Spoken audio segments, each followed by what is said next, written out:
Hey, what's happening? This is your host Tinto, and before we get started on this week's episode, I'd like to give a shout out to everybody that got me coffees, starting with you, Mark and Chantel. Hey, 5 generous coffees, and your comment there reads, Guten Morgen. Well, that was my attempt at a German accent, Tinto.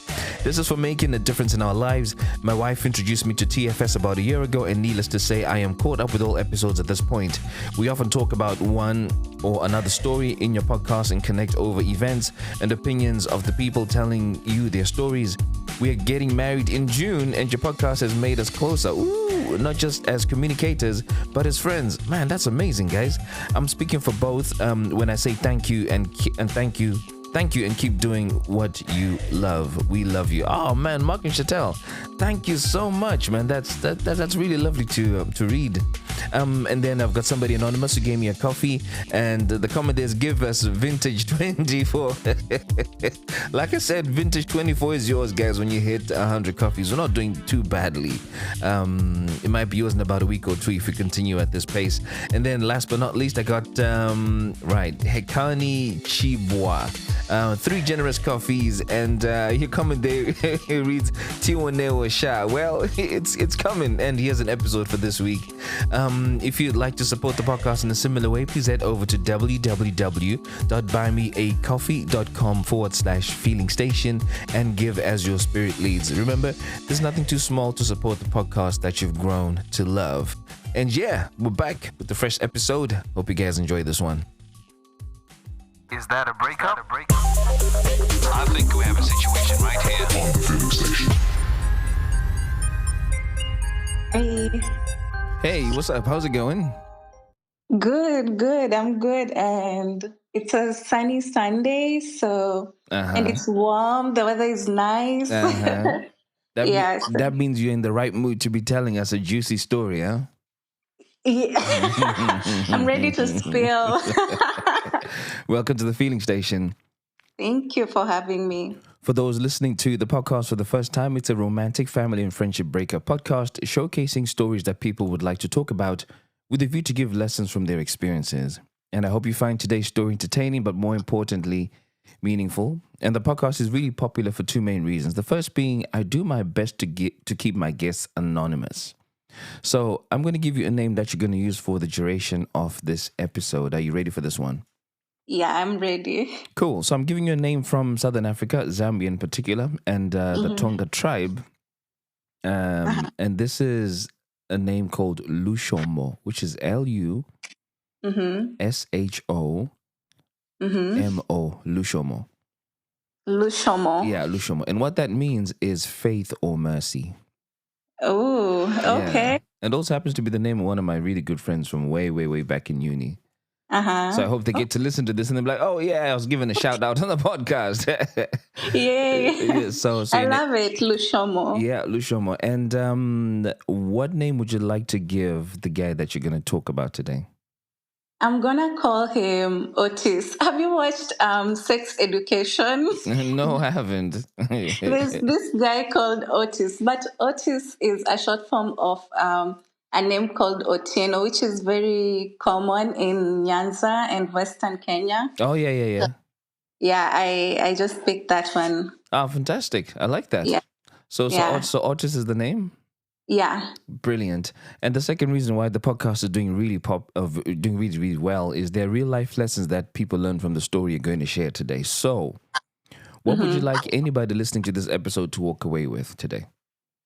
Okay, so I have 5 lessons. So the first one is, if you're not sure of them, let them go. Ooh. There's no need to keep someone around when you're sitting on the fence and you don't know. So let them go. Nice. You know? It's not easy to do though, is it? Oh gosh, it's easier said than done. Yeah. I think it's one of those that's a lot of us, a lot of people in general, I think, have a good feeling that this isn't quite right. Yeah. But the letting go is we'll get into that as you share your story. Got a second lesson? Yeah. So the second one is, the things you do will come back to bite your ass. Amen. Think through your decisions. Yep. I think that's self-explanatory. Yeah. It goes without saying. It is. The third one is it's unfair to give someone a chance and wave their wrongs in their face. Oh, No, yes, if you yes. forgive someone, just forgive them Yeah, and yeah. move on. Another one is sometimes you're the toxic one. Oh, yeah. very, very Okay. important to look inward and Hmm. look at yourself. So does that mean you've had some time to look at yourself internally then? I no, I have. I've had Hmm. so much time to reflect and see like the role that I played in Yeah, all this. yeah. So, yeah, and the last thing Hmm. is there are things that even time cannot heal. Yeah. Ooh. Yeah. Jeez. Okay. Nice. Can I play those back? First lesson. If you're not sure of them, let them go. Lesson number 2, the things you do will come back to bite your ass. Think through your decisions. Number 3, it's unfair to give someone a chance and wave their wrongdoings in their face. Lesson number 4, sometimes you're the toxic one. And the last one is there are things that even time cannot heal. I really like these lessons. Yeah. Right, so let's get straight into then, Lushomo. Where did you meet Otis and why did you decide this is the guy for me? So I met him in 2016 in December. I was fresh out of high school. I decided to join Tinder because to me that was the best way to meet men. Straight out of And high school, onto Tinder, yeah, yeah? my Wow. parents were really strict and they didn't allow me to go outside. Like I was not being allowed to go outside. So I didn't have any other means to meet people. And I wanted to, fool around, meet guys. Okay. And that's how I met Otis. And we started, we switched from Tinder to WhatsApp and we started talking and we had good conversations. And he was full of jokes and we were talking every other day, Hmm. but we couldn't call as much because, as I said, I had strict parents. He couldn't even call me at night. There was Wow. nothing like that. Wow. Yeah, so we were texting and he was asking to meet me, but then I was not being allowed to go outside, so I could not even meet him. And eventually he stopped being interested, and that kind of faded and we stopped talking. Oh, Yeah, so that happened like in a span of a month. Then fast forward to 3 years later. yeah? I had gone home for holidays. It was in August, and I remember I was so idle. One afternoon, I was checking my Instagram. Then I came across the picture that I had posted the previous year, and he had commented on it, and he had wished me a happy birthday. And I was like, "Oh, I must be such a bad person because I did not even like his comment, or I didn't reply. I didn't acknowledge it at all." Is it So because I you hadn't decided. is it because you hadn't seen the comment? I think I saw it and I brushed it off. He didn't mean that much to me. We hadn't talked for 2 years plus, so Okay, yeah. to me it was just like any other comment. Mm-hmm. So I didn't care that much, Mm-hmm. and so I decided to reply though at that time, and I just said thank you. And he immediately slid into my DMs Mm-hmm. to ask me like, how can you do that? How can you just reply out of nowhere and you didn't respond for a year? Mm-hmm. And he asked me if my number had changed or it's still the same so that he could text me on WhatsApp. Yeah. And I remember the first text he sent me was, "Is this seat taken?" And I said, "No." Okay. Mm-hmm. And now that was the beginning. Out of curiosity, who broke it off within that month? He lost interest because he couldn't see you? Yeah, he couldn't see me. He just stopped texting Mm. frequently. We just stopped talking Yeah. that much. And yeah, eventually the vibe just ended. Okay. So now he's Yeah. back on the scene. He said, is the seat taken? No, the seat is not taken. How did you guys then Yeah. progress from not talking for over a year to now becoming boyfriend and girlfriend? So from that day, we texted a lot. And when I went back to Nairobi, we met the first day. But when a date that was supposed to be just him and I turned out to be him and I and his friend and some other two girls. So when we decided to meet in town and walk to the restaurant Mm-hmm. together. And on our way, his friend calls him and asks him like if he could go over like to hang out with his friends, and he said, "Okay, no problem." So we go there and we were just like playing games, and we ordered food and we were having a good time. And I think we were playing something like Truth or Dare, and I was asked if I was dating someone, and I said, "Yeah, I was." And this Oh, conversation had not come up earlier between I and Otis, so he got really mad. And he asked me why I'm there. Why did I even come agree to meet up with him then if I'm seeing someone? Because we had been flirting all that time, but he had never asked me if I'm dating anyone. well, he asked if the seat was taken, and you said He- no. I didn't know that if that was the question, that if I'm dating or not. So what were you I saying just no to? What did you think the question was about? come to think of it, I didn't think of it that much. I thought maybe he was asking if I had forgotten him, and I was just responding like, no, I haven't. Lushomo. Lushomo. Lushomo.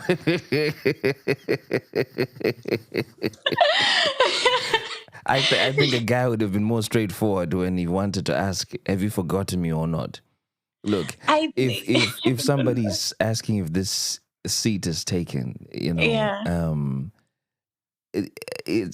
I don't know. Speaking from a guy's point of view, it sounds like they're asking a really curious question to say, "Well, can I get closer to you?" Yeah, I mean, That's how I'd have taken it. maybe for me, I interpreted it in a different way, and Okay. yeah, and even I don't know. I guess you might be right, because we went ahead and flirted like none of us was seeing anyone, so it was kind of leading in that direction that both of us were single. Mm. So I don't want to take away from your story too much. I think I already like the way that is sounding. But if you were seeing someone, why were you allowing yourself to flirt with Otis? Because we were not seeing each other. He was an ex who was coming in and out of my life, so we used to fool around sometimes. What does fooling around mean? We used to have sex, Mm-hmm. and when he'd call, I would pick up. So we used to meet here and there, but we had stopped dating officially. But whenever he called, I would answer. So So you and your ex were fuck buddies, and well, I guess you were right then when you said that the seat was not taken because it was only available when he had an itch to scratch, and you were feeling itchy, and you wanted your itch to be scratched too. I mean that, and I still believed in us. I still believed that me and him could work out. So even me like picking up his calls was because I thought, okay, maybe this time things would work out. Because he used to tell me that he was the one who was unavailable completely, and I was the one who was like chasing him. So whenever we used to meet, we used to talk like, we are going to work this out, and he would be better, but he just never was. Eh. Okay. All right. So you say, yeah, you're with someone, and then Otis gets upset. Yeah, Mm-hmm. yeah. So he got upset, but we ended up leaving a few minutes later because they wanted to take the party to the club. But I was already feeling some type of way because we had an argument over that, and my mood was ruined. Um, at the same time, I thought like I'm not. I thought I was not necessarily lying because my ex was still kind of in the picture. Anyway, I didn't join them in the club. I went home. They dropped me off and I took a cab and I went home. Mm. So the next day, I decided to watch some Netflix. And we had already gotten to the point where he had shared the login details. Yeah. So I go in and I find the password has been changed. Mm-mm. Yeah, so I had to unblock him and ask him if I unblocked him, and I had gone to tell him like that's not okay. You can't just remove me from your Netflix account like that, because he had already even created a profile for me. I was feeling Wow. special at that point. Like, you Yeah. can't just kick me out. And he said that the reason why he changed the password was because he wanted me to talk to him. And now that he wanted us to go out on a second date. So a few days later, we went out on another date, just me and him, and it went really well. We vibed. He was a really romantic guy, and he had a way with words to make people feel seen and heard. So I felt really, really good being around him. What romantic thing did he do for you that made you So describe him as romantic? I'll tell you how he asked me to be his girlfriend was one of the most romantic things he's ever done. And yeah, after that date, we kept on going out. Every other Wednesday was like our day. And then we used to spend like the whole weekend together. And 2 months later now, that was at the end of October, we went out for lunch one day, and afterwards we went back to his office, and he asked me to be his girlfriend, and he had a ring. And I was like, oh no, I don't want to get married yet. But it was so romantic to me at that time for someone to even ask me with a ring to be their girlfriend, you know? What was the ring meant to signify? It it like, oh gosh, because that's a good question. I haven't thought of that. You don't know. For me, it was just like a good gesture of asking me to be his girlfriend. Yeah. Yeah. So, I'm like, so when you wore that ring and friends would ask, "Oh, what's that ring about?" What would you say? Would you say you're engaged, you're married, or no, I'll say that my boyfriend gave this to me when he asked me to be his girlfriend. That's what I'll say. and what would their reactions be? Like, oh, that's nice. Like, we've never seen someone do that. I've also never seen someone do that. Okay. Yeah. I Okay. thought Okay. that was so romantic. Yeah. No, it's a Yeah. nice. It's a nice gesture. I just don't know what it meant. What it, I what it get things like meant. promise rings that are given to girlfriends and boyfriends, where they're each saying, "Look, I promise that I'm gonna make you um a lifelong person and partner of mine." And then they follow that on with an engagement, and then that's followed on with a wedding band, etc., etc. So I just wasn't sure where this one came in. Yeah, it would have been nice to hear what he really meant by doing that. But yes, okay. So Yeah. you got the ring, and you became, Yeah. and that's the point that he asked you to become his girlfriend. Yeah, Okay. yeah. Now we're official. Now I'm his girlfriend. Now we're on honeymoon stage. We are going out every other day. Um, and he would come over to my place a lot more than I would go over to his, only because he was staying with his siblings, and it just became more comfortable for him to come over instead of me going. Who are you staying with? I was staying alone. I Okay. I was staying alone at that point. Yeah. Mm-hmm. Yeah. So we kept on doing that the whole of November. At the end of November, he even came and bought me a new phone that I had been wanting for a really long time. Mm-hmm. Then in December, things started changing. You know,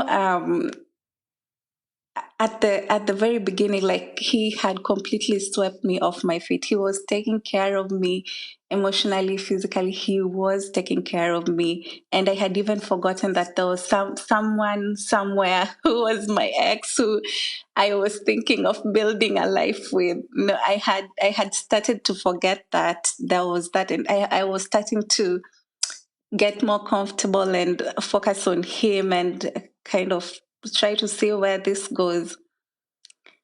And then came my ex. How long into dating artists did your ex come in? 1 month later. Yeah. So he came in, he texted me, he said he was around if he could come and see me. And I said yes. So he came to see me. And we did the deed, and after that we talked again about him being there emotionally, physically. So he said that he's gonna try, and once again we are back on this cycle where he says one thing but does the other. But because I believed in him, my feelings for Otis started to change, and I started being distant. I stopped texting back as often as I would, and I would blame it on, like, I have exams, I'm studying. I won't pick up his calls because I'm studying. And at the end of December, I went home for the holidays, Mm. and things became even worse. Like, I was completely ignoring him. And he was now pouring his heart, even trying harder. Like, every day I would wake up with one of these long messages of him pouring his heart, saying that why are you suddenly changing? Why does it feel like right now it's not like you're falling in love with me like you were before this? And things just feel different. And I remember I was now, like, I wasn't there. Like, it felt to me, I was checking out of that relationship. But I was not telling him this. I was telling him that I just need time. And right now I was at home. At that point I was at home. So I told him, I just need time to spend. I need to spend time with my family right now. And then we'll sort this out. Don't worry. I wasn't going to ask this, but I'll ask now. What Yeah. did you like about Otis? I liked that You've already said he, he was romantic and he was charming. yeah. Yeah. And he used to listen to me. Like, I would tell him the hardest thing that I'm going through, and he would listen. Mm-hmm. And I really love that. And he was, or like, even when we had like little arguments here and there, he would be like, let's work through this together. So I always felt like he'll never leave. Mm-hmm. Yeah. And what did you like about the ex? What I liked about him, I oh, okay. Now, right now, it's very difficult for me to see anything that I liked about him. I mean, he was good looking. I think that was it. It wasn't that deep, even though I held on to the idea of being with him for so long. Is he the first person you ever had sex with? He is, and he's the first man I ever fell in love with. Okay. Mm, okay. So, I'm not trying to read too much into it, but Yeah, you've just given me one thing about the ex, which is that he was good looking, yeah, and then for some reason you fell in love with him. Don't want to dig too much into the why, but then you've given me four good things about Otis, which is that he's romantic, charming, he's a good listener, and he's cooperative. yeah, So you seem to have more good things with one person and not the other. Who yeah. who did you enjoy sex with more? Otis. So even the sex is better with Otis. Yeah. You remember when I said sometimes you're the toxic one? That's where this comes in. That's five things working in favor of Otis versus one Yeah, working for the ex. yeah. Did the ex treat you like crap in general? In general, yeah. You did. But I would say he was not. I would say he was good until he wasn't anymore. Mm-hmm. Yeah, Okay. Interesting. Let's keep the story going then. So so yeah, so, so Otis now starts asking, "Hey, I feel like you're distancing yourself. What's going on?" And you had all manner of excuses. yeah. You really had an opportunity to just tell him that, "Hey, listen, I'm interested in someone else," because already he sensed that there's somebody He else did. in the picture, and you guys had an argument, right? And Yeah. maybe he's asking these questions because it's getting the same vibe, and all he's really just asking you for is honesty. Yeah. So, so you had a really good opportunity to just come out clean. I What wish I what wish held I you back? could. What held you I back? I felt like at that point I was treating him badly. Like I was aware of that. I myself would say like this is so unfair, but I can't help but feel this way. But it's still unfair. But then I felt like if I now break up with him, it will be like you treated him badly and then you break up with him. Who are you? You know, like I just wanted him to walk away on his own. I didn't want to be the one to break up. Ish. Yeah.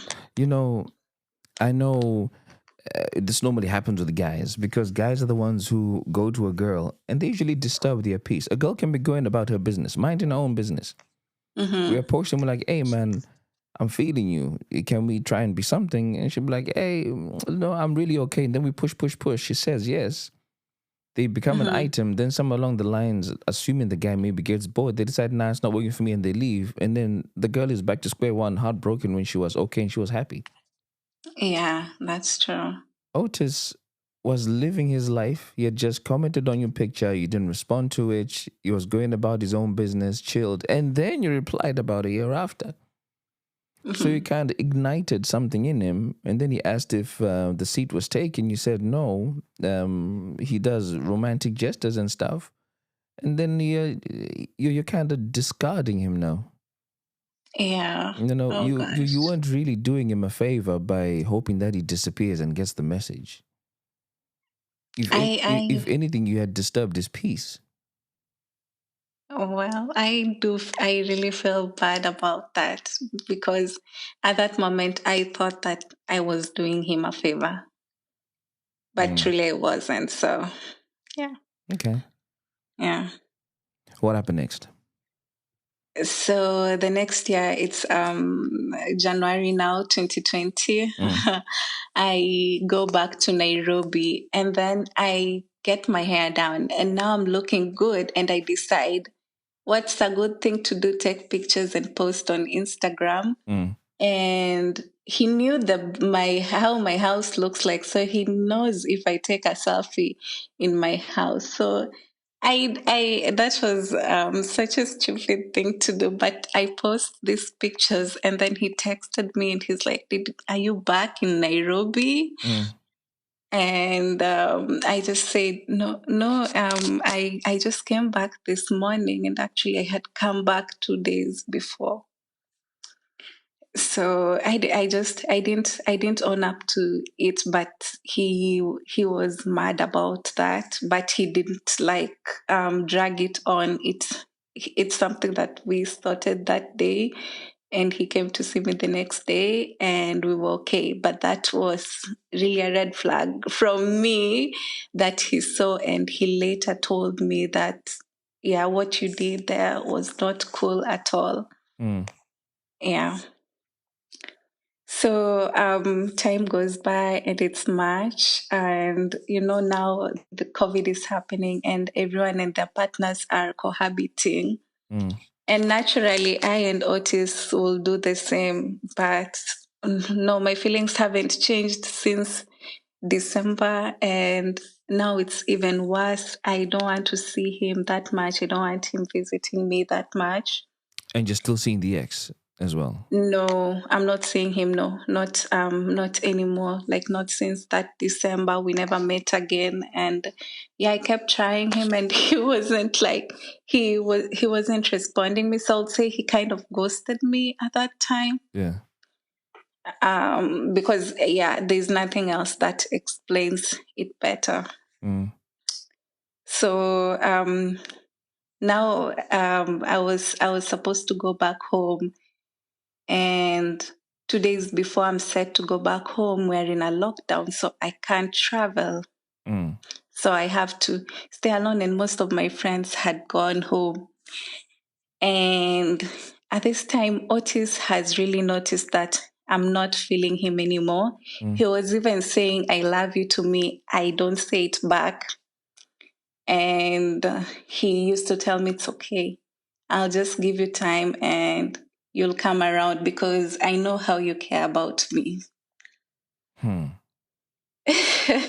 So now COVID comes when it's lockdown, it's time to introduce another character who plays a really important role in I and Otis relationship. Mm-hmm. So let's call him Kimani. Mm-hmm. So Kimani, at that time, Kimani was dating one of my close friends who was also my classmate. Mm-hmm. So I wanted to get like Wi-Fi for my place because I was sharing with my neighbor. I didn't want that anymore, and yeah, and I was texting with this now close friend of mine. Let's call her Shiko. Mm-hmm. So I was texting Shiko and telling her I'm looking for internet service providers, and she told me, "Oh, why don't you ask Kimani? Mm-hmm. He knows, he knows. There's some providers he used. He can recommend you." Mm. So I asked Kimani, like I text Kimani because I had Kimani's number. Remember, I and Shiko are really close. Yeah. And I even went to Kimani's graduation party the year before. Mm. So I and Kimani decide to meet up. Kimani texts me and tells me like, he tells me about the internet service providers, and then he tells me actually I have this app that I'm trying to test, and you can get some commission from it. And he was like, he put it like, oh, you can even get money to pay for this internet that you want. So it was just like a light conversation that we were having. Mm. So he told me then he'll come around to my place because Shiko and I lived close by. Mm-hmm. He'll come around to my place and just install the app because I cannot install it on my own. It's not on the app store. Mm-hmm. And the day he comes is the day that Otis is around. So I tell Otis, let me just go down, give me 5-10 minutes. I'll be back up. Mm. So I go out, I talk to him. 10 minutes, I come back, nothing happens. And then a week later, now we are texting here and there. He's just asking me how I am. Mm. He suggests that we go for a drive because it's just so lonely in Nairobi. Let's go out for a drive. And he tells me, please don't tell Shiko, because I don't want her to think of this as anything other than it is. So I agree, like, let's both not tell Shiko about this. We go for the drive. And coincidentally, when we are coming back from the drive, we have the radio playing in the background.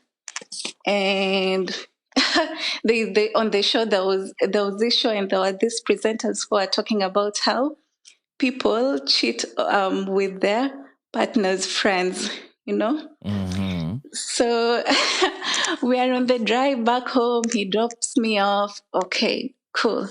A few days later, he texts me and tells me he's actually at Chico's place. He came to do some laundry because his laundry machine was over there. Mm-hmm. So he's just around chilling. And I told him, okay, no worries. And then he made a joke and said that if I cook that night, I should cook for 2 people. And I told him I don't have any plans to cook. And then he just said that he's going to come by and say hi, you know. Mm-hmm. And at this point, we had talked a little bit about our relationships. I had told him, or he had told me how he's having a hard time because Shiko is gone and he's alone, and that I'm lucky because I have Otis. And he was having a little bit of a dry spell. And we were just bantering, it was not that serious. So Shiko and Kamani were in a relationship. They were in a relationship. So you went for a drive with your friend's guy and you kept that under wraps. Yeah. Did that feel okay? It didn't. It didn't. No. Okay, let me not ask about did it feel okay after. Did it feel okay before you went for the Yeah. drive? When you're still saying let's go for a drive, but don't tell Shiko, did that feel okay in that moment? Not really. It did not. It did not feel okay. But So, yeah. I, I just thought, she doesn't know it won't hurt her. It's just an innocent drive. Nothing is happening. What were you curious about that made you say yes to it and go behind your friend's back? Because Actually, already your conscience was telling you, this is not okay. yeah, actually, I at that time I was thinking that it will not, what she does not know won't really hurt her. And I truly believed it was just an innocent drive. Like it was nothing more and no need to create anything that is nothing at that time. Mm, Yeah. okay. Yeah. So, yeah, so he says he'll come by and say hi, and he comes by, but he just does not say hi only. We actually have sex that night. I think there's some holes in your story, Lushomo. Okay. Right? Let me. Because you I think you're somewhat curious about Kimani somewhere somehow, because when you mentioned the drive and you're okay to go behind your friend's back, even though your Yeah. conscience was telling you this is not the right thing to do, I'm Yeah. suspecting your conscience would have done the same thing when he started opening up about him and Shiko and what was going on, and it wasn't as rosy, and then he asks to come to your house. Why? I But why didn't you tell Shiko that your guy is coming to my house to eat some food? I could not bring myself to say that. I did not think nothing of it at that time. I don't know. I just didn't think of it that much. Okay, so you didn't No, think about it that much. He comes, you guys eat. we Uh, didn't eat. you d- did you even cook? No, I did not. He just said he'll come by to say hi, and yeah. So what happened when you opened the door? He said hi. Yeah. He said hi. We talked for a little bit. Just small talk. How are you? How are you doing? How is Otis doing? How are you holding up with Shiko not being around? And yeah, I don't know. We kissed, and one thing led to another, I guess. So at the point that he kissed you or you kissed him, whatever, there was a kiss. Yeah. You are again at the point where your conscience maybe might have been telling you, hey, I really shouldn't be doing this behind my friend's back, and I can stop it because she's my friend and my loyalty, I'm assuming, should be with Chico. Yeah, I wanted to. At some point I wanted to stop, but yeah, I did not. Because I don't have a good reason why I did not. But it didn't end there. That's the thing though. okay, go on. So after that night, he didn't spend the night at my place. He went back to his place. And the next day, I called Otis and I broke up with him. I told him I can't do this anymore. I cannot give you what you want. Let's just part ways. And he told me he had seen this coming for such a long time. Mm. And yeah, he's heartbroken, but it's okay. And yeah, we part ways. And on that same day, I remember I texted now my ex and I told him, I'm never going to text you again or bother you again. And don't do that to me anymore. And I blocked him and I forgot about that. And that was the end of that. So I have now broken up with Otis. Now I'm single, Now I can't feel bad about sleeping with Kimani. I can only feel bad because he is my friend's person, but not bad because I'm dating someone. So did you finally have the strength to tell your ex and Otis that this is off because you had found a fresh option? I didn't tell him that was the reason. I just told You him, didn't need to. I'm just talking about the conversation you would tell yourself. oh, Yeah, because that's what it feels like from my end. That okay, you can now tell your ex and you can now tell Otis, hey, I'm done. I'm not really feeling this because suddenly you've got a new guy you're going to be kicking it with, which is Kimani. yeah, So yeah, it feels like you may have you may have said to yourself, oh, you have a soft landing now. yeah. I have some cushion on this one.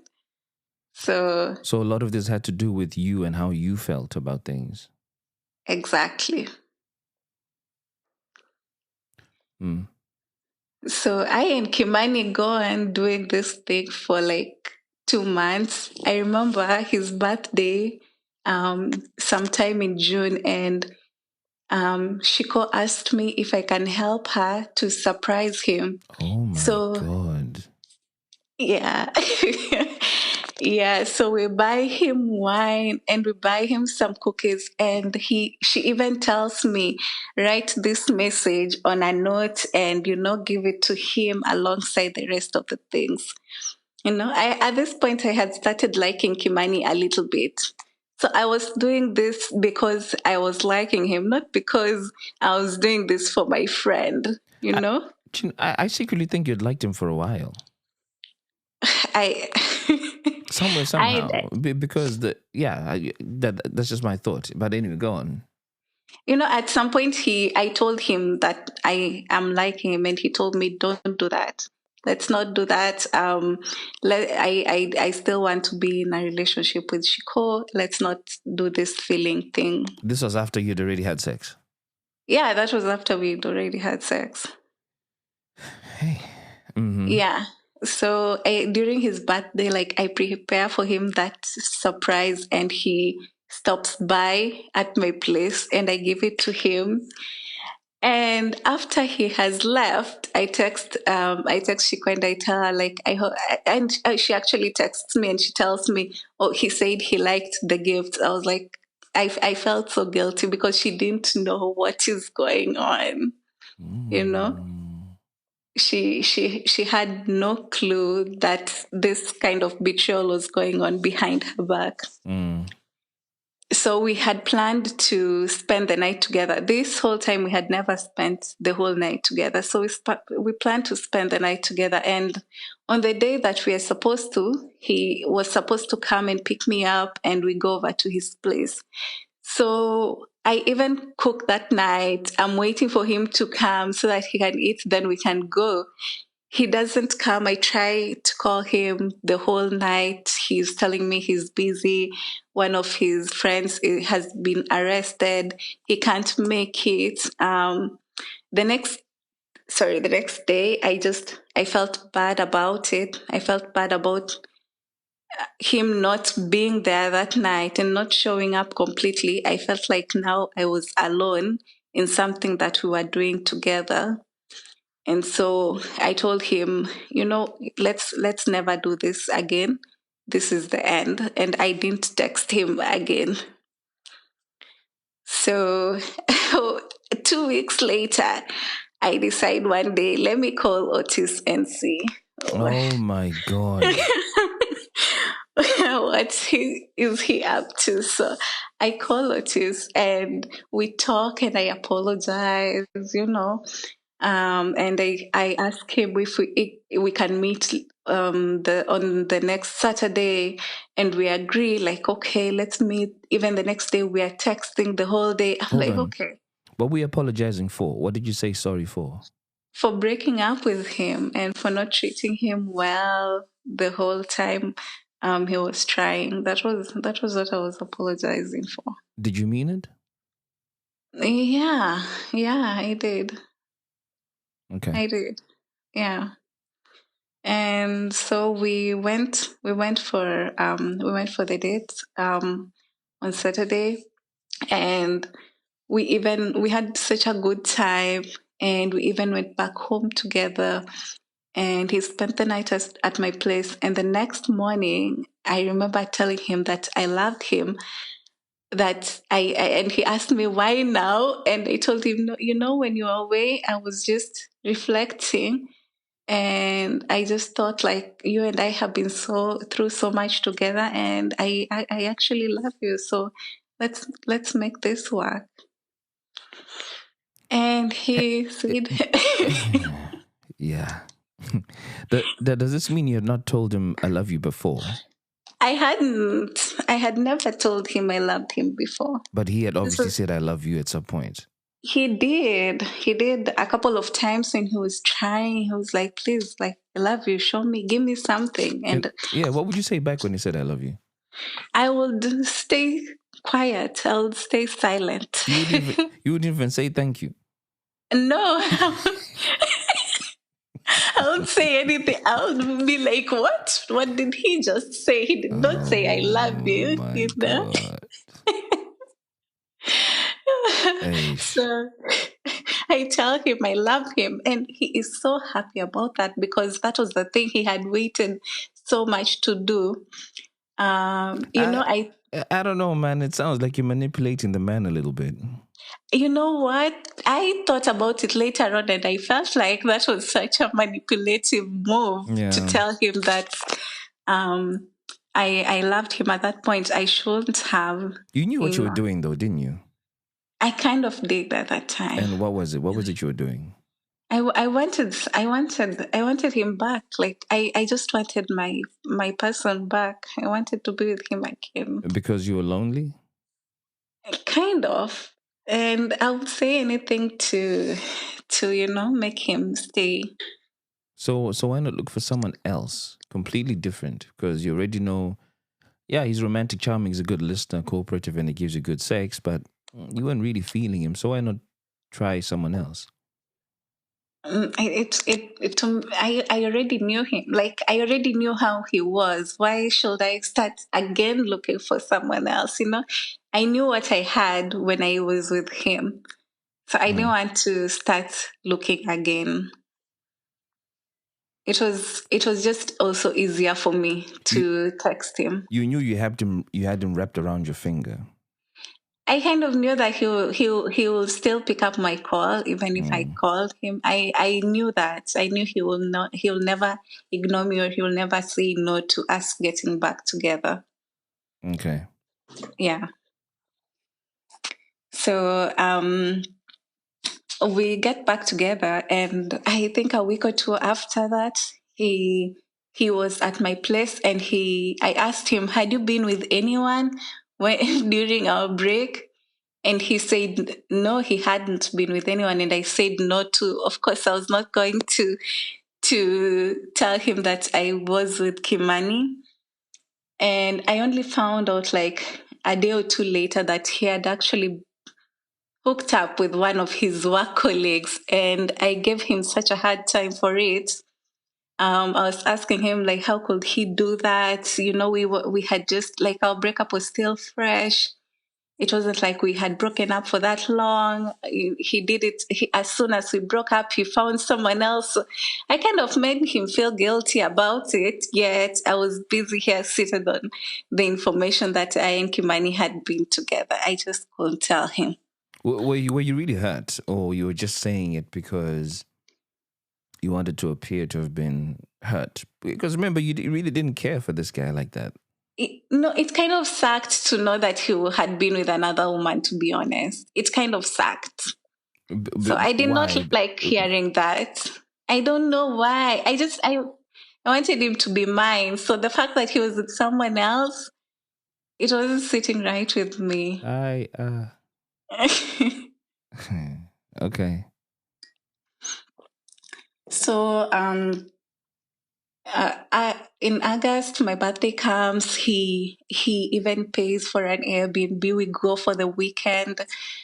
During my birthday, he takes me out in a restaurant that I've always wanted to go. So I'm like, okay, cool. We are on a good road right now. Everything is going well. He will never find out about Kimani, and we are good. This relationship is thriving. In September, my sister was visiting, and we had gone out to shop with her. And I had not looked at my phone for about 3 hours. And when I finally did, I found that I had so many missed calls, so many messages coming from Shiko. And then someone called me and I recognized the number. It was Kimani. And he asked me, "Did you tell Shiko what happened between us?" And Hold on. For starters, you say you recognize the number. You didn't have his number saved as Kimani? I did not, I had deleted his number. Okay. When I ended things with him, I deleted his number. Right. So he asked me if I had told Shiko, and I said I hadn't. And then he told me that she knows, and he hangs up the phone. I take a look at my WhatsApp. I open Shiko's chat. There are screenshots everywhere of my chat with Kimani. It was so chaotic. She was asking me like, "Tell me this is not true. Tell me that this everything that I'm reading right now is a lie." And I was telling her like, "No, it's actually the truth, but I can explain, you know." And I was trying to calm her down. Like I was calling her, I was texting her. She was not picking up my calls. And when she finally did, she she talked to me in a different tone. Like I had never, Shiko was so soft spoken. I had never expected that from her. So she was so mad at me, and there was nothing I could do about the situation except to apologize and accept that I'm in the wrong.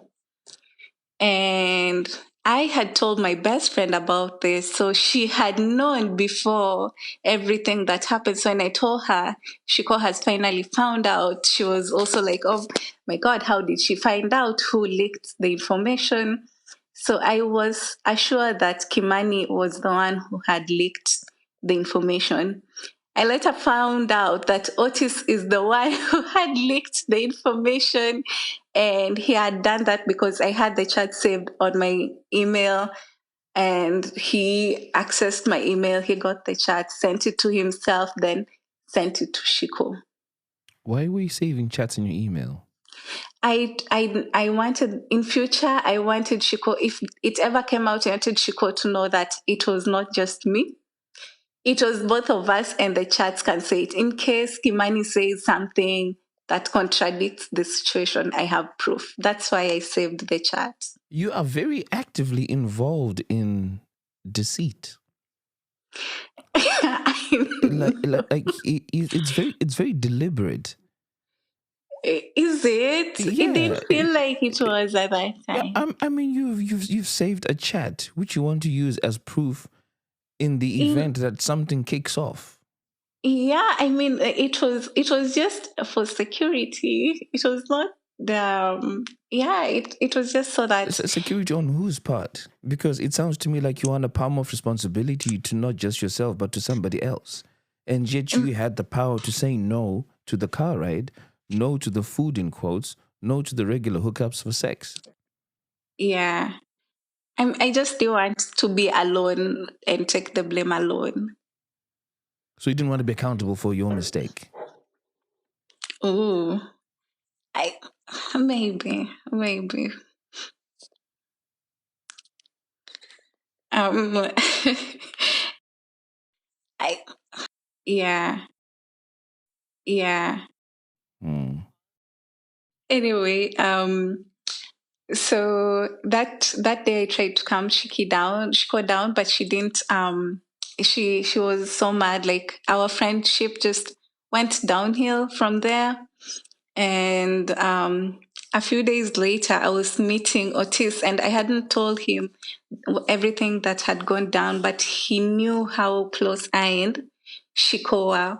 So he when we met, we spent the night together. Then the next morning, I was doing something else, and I remember him asking me like suddenly, what is this? And I went to his laptop to check, and I found the same chat that Shiko had been sent to.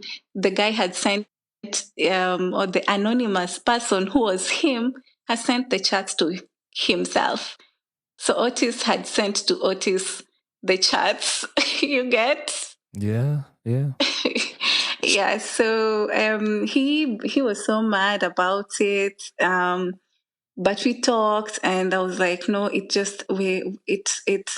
happened like during the break. It didn't mean anything.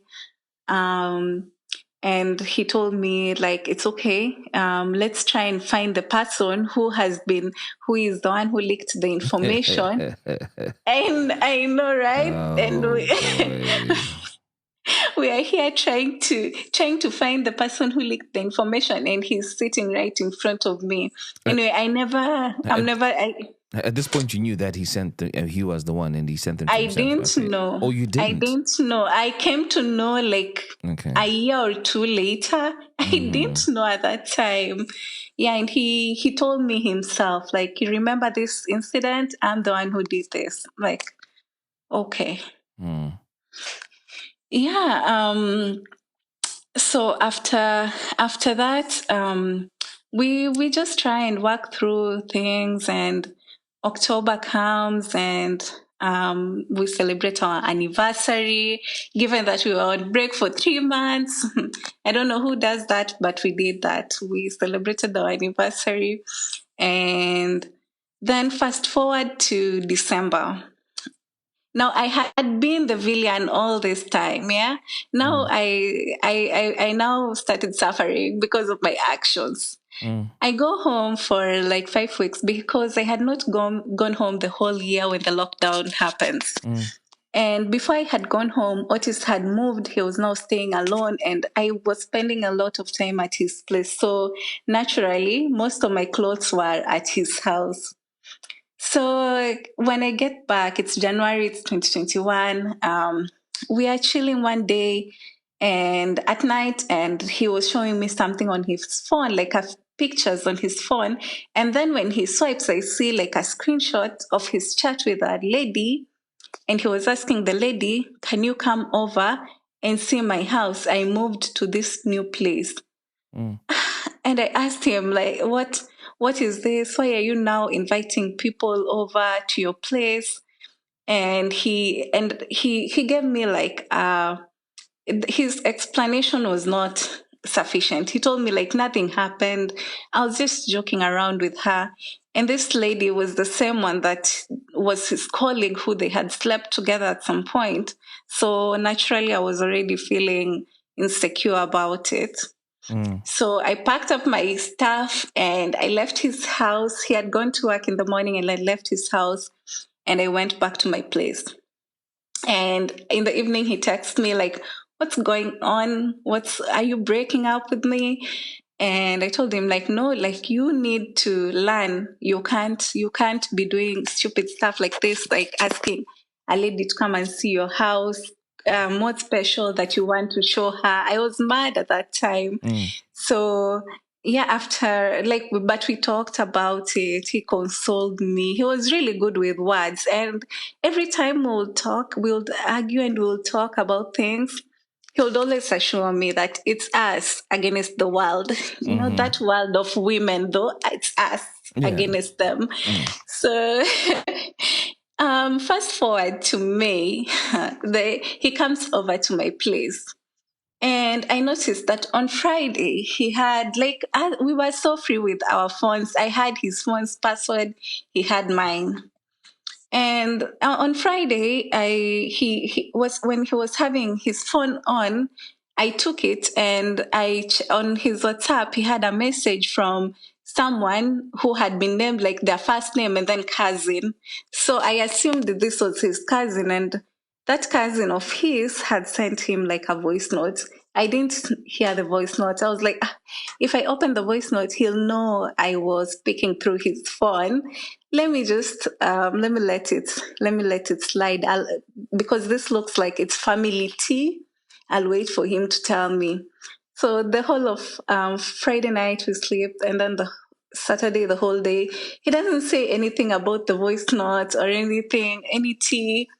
So in the evening, I asked him, like, why don't you listen to the voice note from your cousin? And I was asking so innocently. I literally thought it was tea from the family. I didn't think anything else. And then he told me, okay, let's listen. He plays it, and the first thing that comes out is, "Hey, babe." Oh, I lost it. I lost it. I was so mad. I called that girl. I have never felt as crazy as I did that night. I called that girl. I asked her, like, who are you? How long has this been going on for? She told me they had met once and they had been talking. So I asked her, like, did you hook up with him? And she told me, no, we haven't yet hooked up. I told her it's okay, and I hung up. And then I now took it on him, and I told him, like, let's break up. Like, you leave right now. If you can't leave right now, leave tomorrow morning first thing, because it was at midnight. And he knew the moment he would have left, that would have been the end of us, because he knew how to console me, I would say. He knew how he had his way with words. So he spent the night consoling me. By the time it reached morning, I had already forgiven him.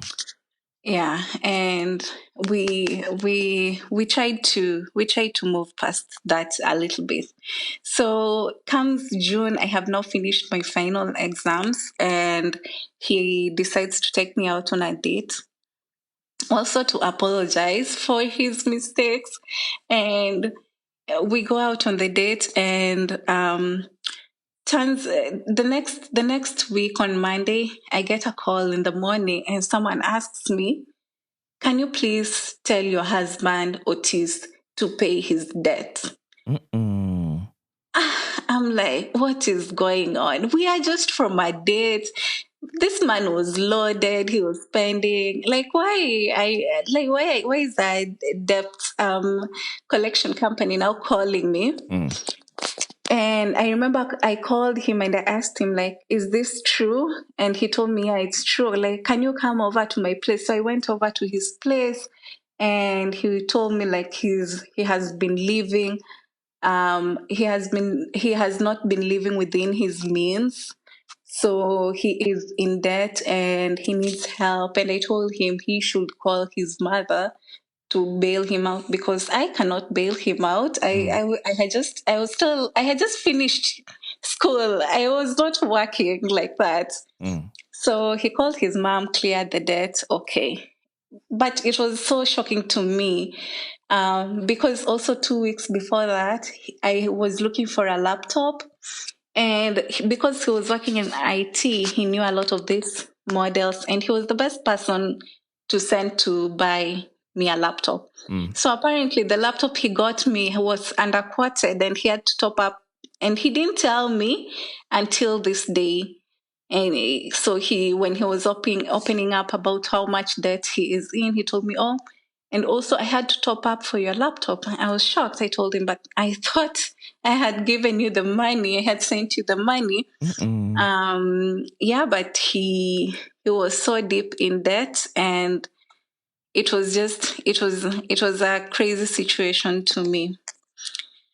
So fast forward now, we are now in June. He came over to my place during the weekend. He borrowed my laptop to use, and it was his work email. So a few days later, when I wanted to use my laptop, I noticed that he had not logged out, and I was like, let me see his Google chat. I opened his Google chat, and on one of the top names is a lady's name. And I opened their chat, and oh, lo and behold, they had been flirting so heavily. And this lady was even telling him, like, let me bring you some cookies so that we can share. And she was talking about weed cookies. And that was something that I like. We used to get that. We are the ones who used to get the cookies and eat them together. So I'm here like, oh my God, like the things that we're now doing together, you're busy here talking about with your workmate. It means she knows also something for her to say that. It's like they've done it before, you know? So I took screenshots of the chat and I sent them to him. And he told me, like, the first thing that came to that he texted back was, you like looking for problems. You like looking for problems. So what were you looking for in my chat? Nothing that you read there is flirtatious. Those are just banter. Those are just office banter. That is nothing. And he completely denied. I was left there wondering, did that happen, or was it my imagination that like these texts don't sound flirtatious to you? I had to ask my best friend, am I overthinking this, or is it right? Anyway, he really threw a fit when I asked him. So later that October, we had actually spoken about moving in together. He had asked me to move in with him, and I had said yes. So at the end of October, I moved in with him. On the day that I was moving, the night before I had spent with my best friend, she was helping me to pack. And that day when the movers had come and they were outside and Otis was outside with them, I called her and I was panicking. Like, I was so nervous, and I was telling her, I don't feel like this is the right decision. What I'm doing right now is not what I should be doing at all. And I really love my space. I love staying alone. So I never even accepted to stay with my best friend when she wanted me and her to stay together. So it was insane for me to give up having my own space like that. So anyway, living with him was, at first it was pure blissful. We had we on Fridays we had like movie Fridays where we would alternate picking movies and watch together. He was really a good roommate at the beginning. But then he started changing. Like, when I moved in, like, his feelings started changing. I could notice you can notice when someone is different emotionally than when they were in the beginning. So I could see he was not the man that I had met when we were in love and everything we were in our honeymoon stage. Things had really become different. So, and it truly bothered me. And I kept asking him a few times, like, what's up? You feel different. Things seem different. And he'll tell me, ever since I found out about you and Kimani, I have never been the same, and that thing is really affecting me. So I don't know what to do about it, but I promise you I'm working on it. I'm gonna see a therapist. I'll be fine. I just think what happened between you and Kimani has really affected me. Okay, so I will take that and I will stomach that because I feel guilty, Yeah. and I'm the one who asked him back. So let me stay. Let's keep fighting this. Like, if you need time, okay, I'll give you time. Like, but let's continue being together. Let's continue working through this. So we that went on until in 2022. Now I have finished. I have graduated uni, and I had a small job that I was going to every Monday to Friday. So one day, I think in around March, he texts me when I've gone to work, and he tells me, like, "Oh babe, we have a problem." I asked him what's wrong, and he told me, I don't have rent. I was surprised. Like, how can you not have rent to pay? Yeah. And we had in the house, we had split responsibilities. So he was taking care of the rent and Wi-Fi, and I was taking care of like shopping and the cleaning lady who was coming. So we had split roles. It was surprising to me that he didn't have money to pay rent, but I had such a good saving culture. When he asked me, I sent him the money to pay. So I sorted it out, and he tells me, "Oh, I'll pay you back in installments." So that was in March, April, and May. He pays his installments, and at the end of March, he had gotten a new job, and the job came with a new phone. So Oh. yeah, and this phone, you'll find, became so problematic further along. But anyway, now we are in June. I've gotten a new job. I don't need to commute anymore. I'm doing home office Monday to Friday. And he was going to the office every single day. So naturally, I'll take care of like cooking because before that, when I was commuting, we used to share cooking responsibilities in the house and dishwashing. It was just fair because both of us were going to work. Now I'm staying at home. I take care of that. I take care of everything. One time I'm cleaning the couch. I find an earring in between Ay, the ay, couch. ay, ay, ay, ay. I'm wondering where I sent a picture to him. This man told me the most outrageous thing I've ever had. He told me that was an ornament. How? Doesn't order. Ornament? How? And he told me it's an ornament, and I showed you when I came home with it. I showed you, I'm sure 100%. I showed you. He did not show me. Like, he completely made me feel like I was being stupid, and that did not happen at all. And I must say, I feel like he was now taking advantage of that, because I would really question when he says things like this, that you are the problem, you're looking for problems, or I did this, you don't remember it. Like, I did it. I showed you the ornament when I came. You completely didn't say that's up to you. And I remember we had gone for an event.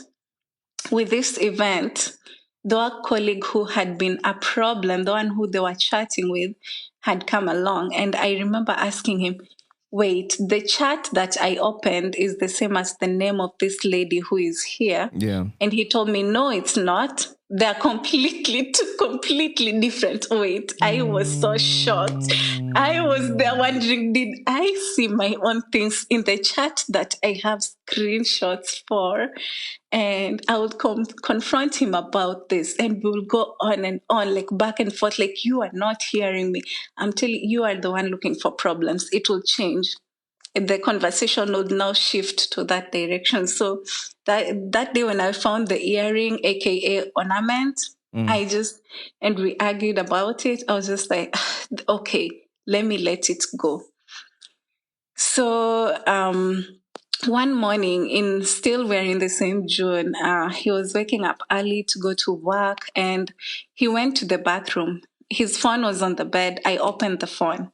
I found a chat which was hanging. You know how you can text with someone and then they delete the previous chat and a new one comes in, and it's hanging because the rest of the story has It's been not there. deleted. Yeah. So that is exactly what happened. He came back from the bathroom. I asked him, what's this? What's happening now? And he told me, like, that's nothing. It's literally nothing. There's nothing happening between me and this lady. Where is proof? Where do you have proof? I had no proof. Yeah. So there's nothing I could do about it. Anyway, that day I went to my best friend, stayed over for 3 days. We were really arguing every other day in between those 3 days, and he was telling me just the same things, how I'm problematic, all that. Anyway, the beginning of the end started in July. We had this huge argument, and this is where the second phone that I told you comes in. So we had, that phone had been lying there doing nothing for the last few months. So suddenly it had disappeared. I asked him, it was just a very calm, collected question. I asked him, I haven't seen the phone around. Where is it? Or do you use it these days for work? And he told me, why are you looking for problems? That was the first thing. And now I'm used to being told this way, but this time he took it a step further. And he told me, like, there is literally nothing in that phone for you to be worried about. But because he already came at me with the same thing, I left the sitting room, went to the bedroom, and I was just picking up a bag because I thought, I'm not dealing with this again. Let me go. And I had threatened to walk away a few times before in the relationship. I had threatened to walk away, and every single time he would lock the door. He will never let me walk away. So that day he even opened the door and he was like, "Go, because you are really irritating me right now." Oh, I was so heartbroken.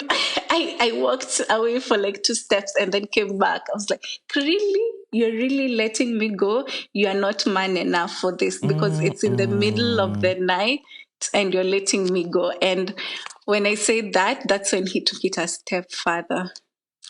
He told me, oh, even the last year that I have been sleeping with you, the sex has not even been enjoyable. I asked him, why do you not? Then I nut because I'm a man, and every time I have sex, I need to nut. Why did you let me move in here? Because you had just finished university. I didn't want you to struggle. Oh my God.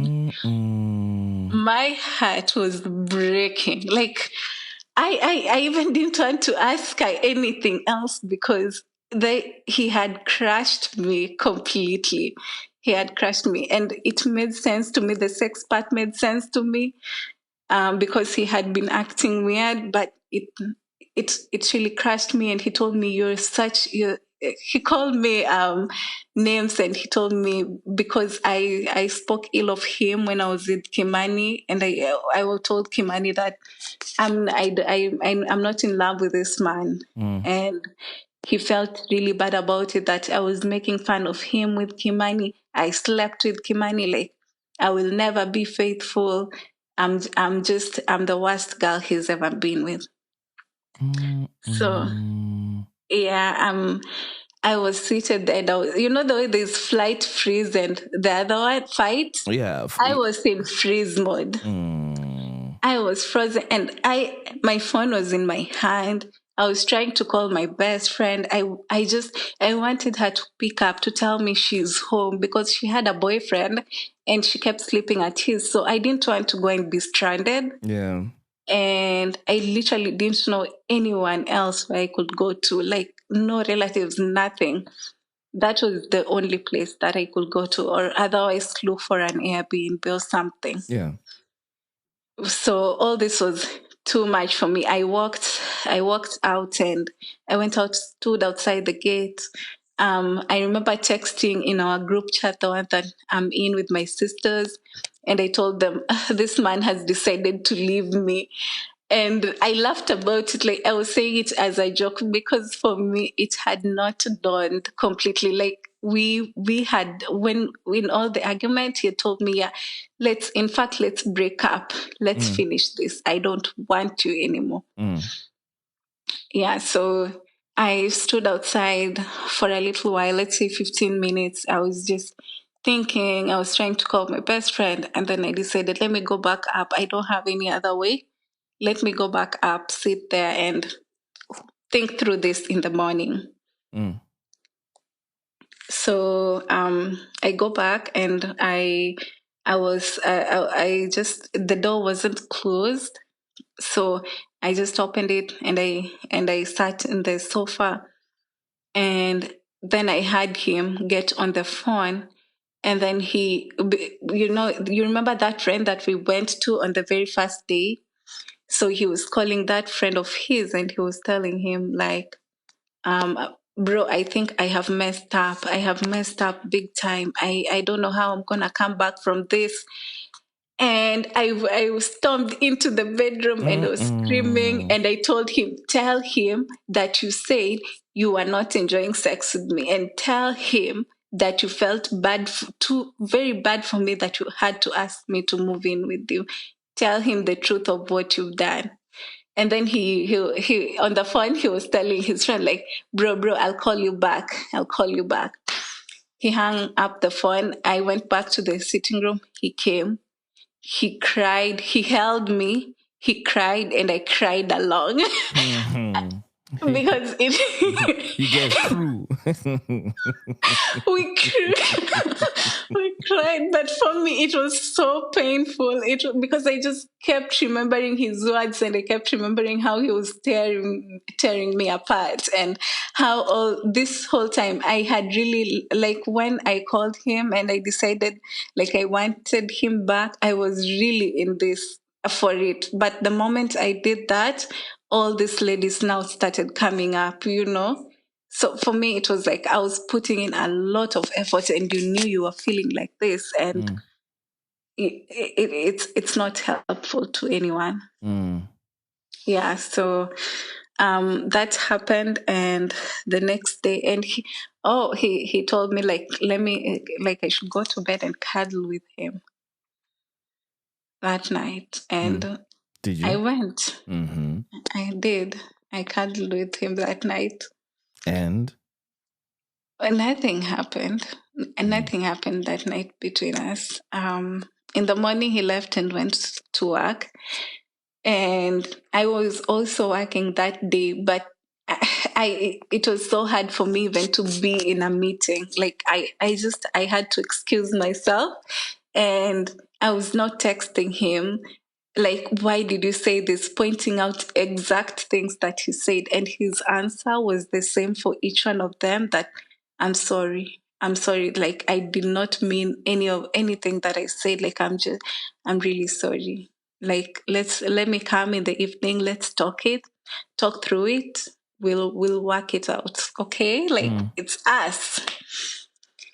So in the evening, he comes, and we mutually agree, when we are talking, we mutually agree that me moving out will be the best option for us.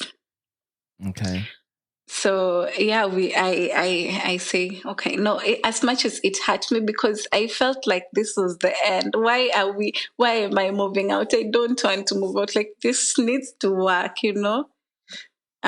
So when I moved out, I went. I didn't move too far from him. Like, my house was literally 10 minutes away from from where he was staying, and yeah, and that was now in September. October came, and one day he called me, and he told me, like, babe, I'm arrested. I need you to send me an equivalent of $400 for me to be bailed out. I mean, I had my own job, but that was like almost all my salary. And Yeah. it was mid-month, and he knew that I was being paid at the middle of the month, not the end like him. So I feel like he knew I had money at that point. That's why he asked me. And I told him, I can't send you all that money. I can send you half of it. He told me, it's either you send it all or don't send it at all. And I sent it to him. And at the end of the month, he refunded me back the whole amount. Oh, at least. But yeah, I just didn't feel good about it. It was such a shady situation. I asked him, why was he arrested? He told me he was found with illegal drugs. That's why. But it just didn't sit right with me. So comes November. It's my best friend's birthday month, and we had agreed that we were gonna go to Coast. And there was an event the weekend before. So on this day, we are glamming ourselves up, and we had gone somewhere to pick a few things. And then, because we want to get lit during the event, we decide, let's buy liquor and let's put in those flasks, and let's go with them to the event. But the flasks were at Otis' place. So we decide, okay, we'll just stop by, and my place is close by anyway, so no worries. Yeah. So we stopped by, and my best friend is waiting for me outside. That day, I don't wish to relive it again. I go up to his place because I have his keys. The previous night, he had not spent at his place. He was out with the boys. They had gone to one of their friends' house. They were playing games, drinking, all that. In the morning, he had called me to tell me that, oh, they're just playing, still playing games. He's probably going to come back to his place in the evening. So I didn't expect him to be home. But I unlocked the door, and it's not unlocking because, when you close that thing down there from the inside, Oh, it yeah, can't. yeah. So it means there's someone in. So he comes and peeks through the window and sees it's me. He opens. And I go in and I notice, wow, this house is so clean. Everything is so neatly arranged. And I was here the previous day and everything was in shambles. Oh, he must be doing a good job cleaning. So I asked him, oh, have you been cleaning? And he told me, yeah, I cleaned last evening and before I left. And I told him, okay. So I walk straight to the kitchen because I know where the flasks are. And then when I'm coming back, I just, because the door to the bedroom was closed, I push it because I want to see if the bed is also made, how the bedroom looks like. It's not Why? like, Why? I don't even know why. Like, I just wanted to see. And I met a good looking bedroom with a lady inside. Yeah, so I was shocked. I was so shocked. I looked at him. He told me, that's my cousin. I can explain. This cousin who he also pulled like one on me, with the voice note. So it's this cousin's of yours. So I told him, no, like you cannot explain anything to me. I go back to the bedroom and I ask that girl, are you the cousin? She looks at me in the eye and tells me, don't bring me into your mess. Oh, I walked out. I walked. He was begging me. But I was not having it. I was going. I was walking out. I did not want to hear any of it. My best friend was outside there. She was so surprised. Otis is telling my best friend, I don't want her to go now. There is something we need to solve. And I'm telling him, no, I'm getting in the cab. We're going. So we go to my place. A few minutes later, Otis shows up, like he's apologizing. I'm hearing none of it. We go to the event. He leaves. We go to the event with my best friend. And that night, once I'm drunk, I call Otis and I'm telling him, this night I'm going home with another man because I want to do exactly what you're doing. I'm going out and I'm going to sleep at another man's place. I'm not sleeping back at home. See, you want us two can play a game. Two can play this game. It's not just you alone. And he was begging me on the phone, telling me like, no, don't do this at all. Like, just hear me out. Please don't do this.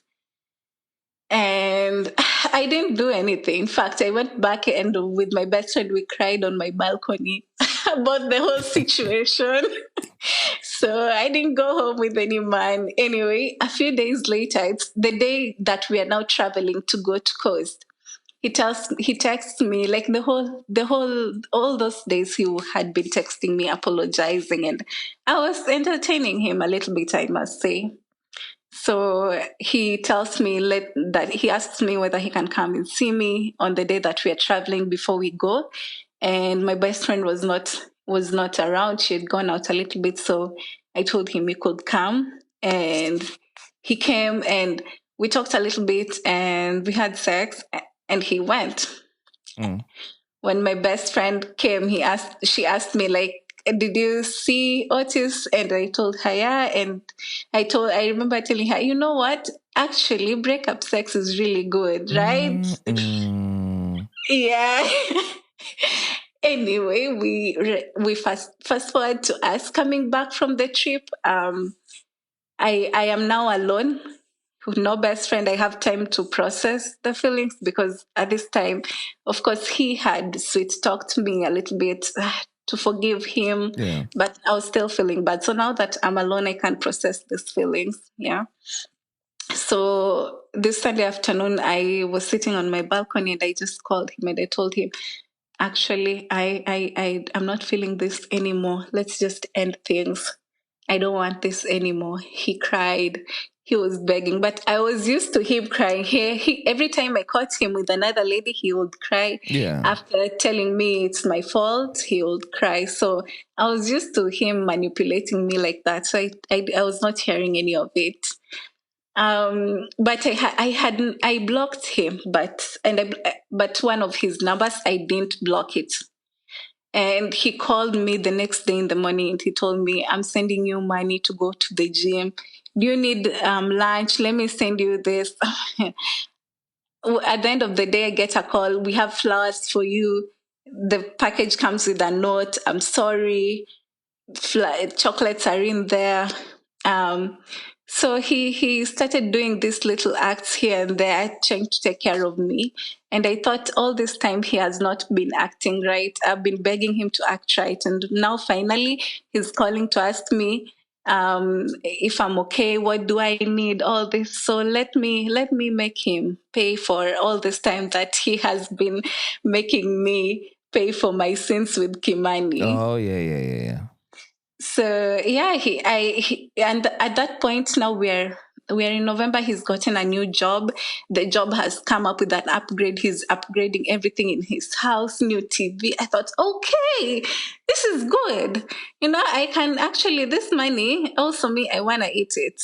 So we go that we even plan to go to an Airbnb for the weekend, just have a good time. The year has been rough on us, all these problems. But at that point, I was actually applying for a job outside of the country. So Right. I was kind of waiting to hear back if it has gone through. And I was not in love with him anymore at that point. All the things that he said to me, they kind of changed how I felt. That me finding him with another girl completely tore me apart. So I'm there because he's not gotten a new job and he's taking care of me. I'm not there because I'm in love with him.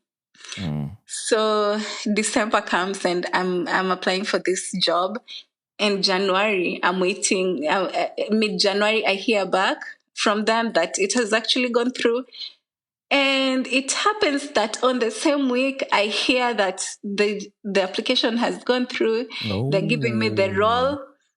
He lost his job. That same week, What? he lost his job. He was even arrested, and the bailout money was like 3,000 US dollars. And that was not money I could help him raise. He had to spend the night arrested. And the next day he came over to my place, told me everything that had gone down, but he had lost his job, then he got arrested. But I kind of felt like he was doing a shady deal somewhere that got him into all Into this trouble, mess. yeah. Yeah, that he couldn't tell me about. So now I've gotten my job and he's lost his, and now he is really going through it, but I can't tell him that I've gotten a new job and I don't even like him anymore. I'm not even in love with him. Like, even if I tell him I love him, I don't feel it at all. I don't even want to see him that much anymore. I want him to just be there. But because he has lost his job, I feel bad for breaking up with him because it feels like he's losing everything. His family was really mad about the whole thing. They were not willing to support him to bail him out. Like, his world was just crashing. And for me, I felt like it was kind of karma because of all the things he had done. So I start to plan my exit, and my visa comes through. I don't say anything. In fact, that day I saw him that morning, and that was the last morning that I saw him as I was going to collect my visa. Yeah. I spent the night at his place, went, collected my visa. 2 days later, I was at the airport. I texted him and I told him, actually, we are breaking up. I'm breaking up with you. I'm moving. I'm moving to another country, and I can't do this. And it shouldn't even be hard for you anyway, because you can just get a girl really quickly. You've been doing that for a long time. Wow. Yeah, I was so angry. I just felt like I needed to release this, and that's why I didn't even tell him. I wanted him to feel the pain of me going. And I'm sending that text as the plane is taking off, and now I'm on airplane mode, Oh my and I've lit God. a fire, and I'm not doing anything about it. Yeah. So I get to my layover like 6 hours later. I get access to Wi-Fi, and I see all these texts coming in, and he's telling he had deleted all the texts he had sent, and then he had just left two texts where he said that he kind of saw this coming through. I've been so sketchy the last few days, and that I should give him his keys back, the keys to his house. Yeah, but you've gone now. You're not But gonna. now I'm going. Yeah, now I'm going. The next morning, he called me when I had arrived where I was going. He called me, and I told him I'm not coming back. He broke down on the phone. He was crying, but I was indifferent about it. I was like, it's done. Yeah. So that's it. Hey, as I'm listening to the story, I'm just playing back the lessons. First one being, if you're not sure of them, let them go. It couldn't have been more transparent in this case. Yeah. Yeah. Right from the get-go, something within your gut told you that this wasn't it. And everything else Yeah. after that, I think, was just forcing matters, to be fair. And then I think, That's true. there may have been two versions of him. The original one that was really into you and wanted this to work. And then Yeah. when he kind of sensed that he might have been the next best option to something or someone else, he may have been like, yeah, well, two can play that game. I don't know. That's that sense I got. And then lesson number 2, the things you do will come back to bite your ass. Think through your decisions. That is one of the most profound lessons out of this whole story. There are so many points in which better decisions could have been made by both of you. I agree. I that's why when I was saying I did some reflection, I saw how I was not like how I played the part in the breakdown of this relationship. So Yeah. yeah. And then number 3, it's unfair to give someone a chance and wave their wrongs in their face. Yeah, needless to say, Yeah. if you genuinely do decide, no, this should no longer be a pain point for anyone, let it be just that. Yeah. And it pays no one any service apart from making you feel better, in quotes, about yourself. Yeah. But when you look at what was really going on, he was just being as shady as you were, and you were being as shady as he was. So no one is That's actually true. on a pedestal or That's has got higher true. moral ground. Number 4, sometimes you're the toxic one. Hey, man. This one, I promise I have reflected on my decisions, and I'm now a better person. Yeah. Yeah, I am. I honestly cannot do the same mistakes that I did before that. So I got nothing more to say about that one. And then the last one, there are things that even time cannot heal. What do you feel time is not healed for you?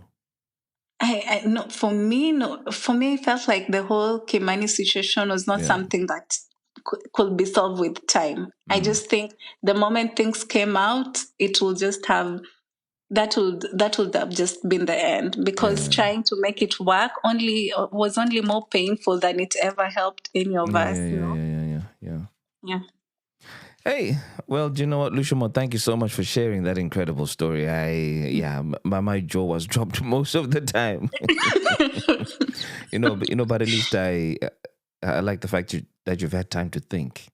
Yeah. Let us reflect on some of those things, because things. Hindsight is always 20/20, like they say. Yeah. You always have clarity after the fact. And I know some of the questions were referring to something that should have been happening in real time, but it's not real time.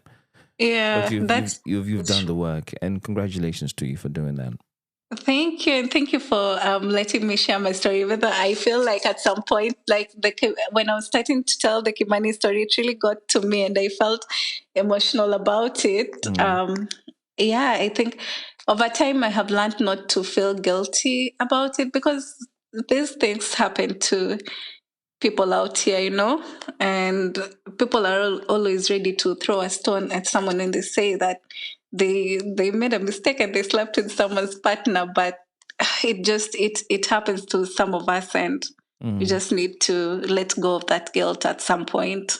Well, thank you so much. You guys have been listening to another episode of The Feeling Station. I'm your host, Tinto, and I look forward to catching you in next weekend's episode. Peace. Bye. Tell me what you're feeling.